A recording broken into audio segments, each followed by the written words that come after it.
Yo, what's up guys? I'm Game Ginger and welcome back to another video. And today I'm going to be showing you guys how to make a plane mount out of cardboard.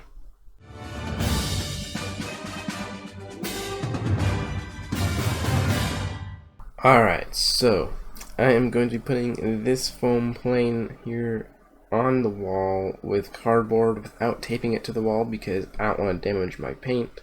So let's get to it. Alright, so to start off, you're going to need a stand to kind of put the plane on. So we're going to be making that with cardboard, obviously, because, this is a cardboard build.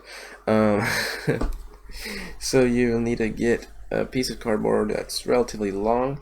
You can stagger them to make it stronger. I'll show you what I mean in a little bit. But the piece of cardboard I'm using is 25 inches long, about. And really you can make it however long you want depending on how far off the floor you want it to be. So cut out strips. I did 1-inch strips, but it didn't really seem to hold up very well, and it's only like 50 inches tall, so I recommend using maybe 2-inch strips and get like about 8 of them. I used 4. It wasn't nearly enough. Also, the final length or height of the stand, depending on how much you want it to be, mine was double the length of one of these strips. So if you do that, then you will need to take that in account for how many strips wide you want it to be. Because if you want it to be 8 strips wide, then you can't just cut out 8 strips. If it's 2 strips tall, you'll have to cut out 16, and then it can still be 8 inches thick and like 2 inches wide. So it's gonna use a lot of cardboard. Alright, so when you are trying to glue your pieces together, make sure you stagger them. Now, I said I'd explain this, so here I am explaining it. So basically, instead of having one piece, like one full strip, and then connected to the other full strip, like so it's 2 strips wide, glued together, so it's basically one strip, just twice as wide.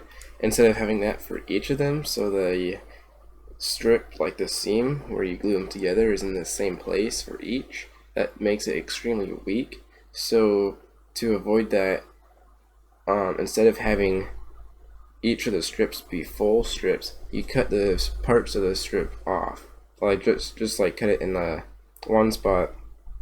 If you do it like how I did 8 inches off of mine, and then when you put your strips on, you put that part that you took the 8 inches off of, you put that 8 inches from the end of your strip. It's kind of hard to explain.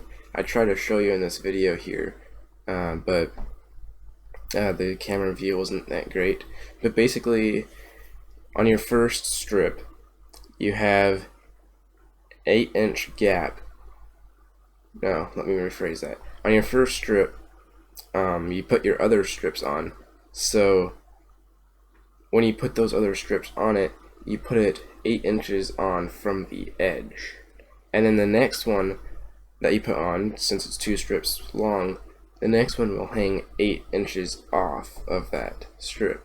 So then when you cut those 8 inches extra off on the end, then you glue that to the first end, or the start of it, and then you basically have the equivalent of a 2-piece wide strip, but the seam is in 2 places. That might seem less structural secure, but actually it is more secure because it's in a different place than the other pieces. Now for the third strip, you will put it onto the second strip, but like 8 inches from the start of the second strip. So it's equivalent to 8 inches from the start of the first strip, 16 inches from there. So basically 8-inch increment for each strip that you put on, and then you always just cut off that little 8-inch strip at the end of the second one and put that at the beginning. And then actually I guess on the third one it will be 16 inches off of the 16-inch extra, and then you put that on the back. So it kind of sounds confusing, just kind of think through it. It should all come, it's just maths and just simple addition and subtraction, so it shouldn't be that hard to figure out, even if I wasn't here to tell you. Hopefully I didn't confuse you, because that would be bad. So in this video you can kind of see me doing it. Hopefully you guys get to see a close-up of like the 8-inch gap that I've been talking about.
Now it's time to make the harness for the plane. You basically just need to take 2 strips of cardboard and wrap them around the plane, just in front of the wings and just behind the wings, 1 strip for each area.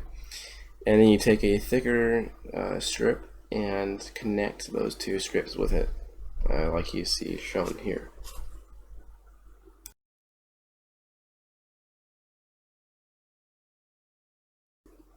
If you want to have your pole stand up on its own, then you're gonna have to add a base to it. One option would be to either just put something wide and heavy on the bottom, or put a triangle on it like you see here. Now if you do this, you're gonna want to make it a lot bigger and multiple layers of cardboard in the triangle.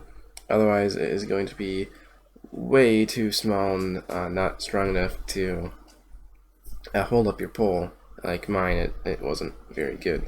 Also, only bend it in the areas that you need to make it a 30, 60, 90 triangle. And there you have it, guys. That is how to mount a plane to a wall.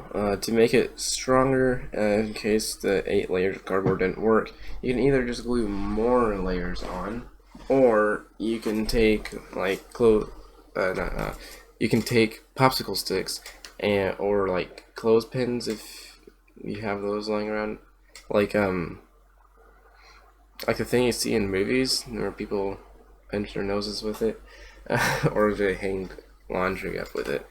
If you have a bunch of those lying around, because you used to have one of those and now you don't, like a clothesline, you don't have them anymore, then like yeah, you can use those. Just take them, like split them in half, so that way they're not connected to the spring anymore. But you can figure it out. You guys are smart. So guys, that is all for this video. If you guys did enjoy, then please leave a like and subscribe for more videos like this. In fact, they're probably gonna be better quality than this one, because it's basically my first like build video.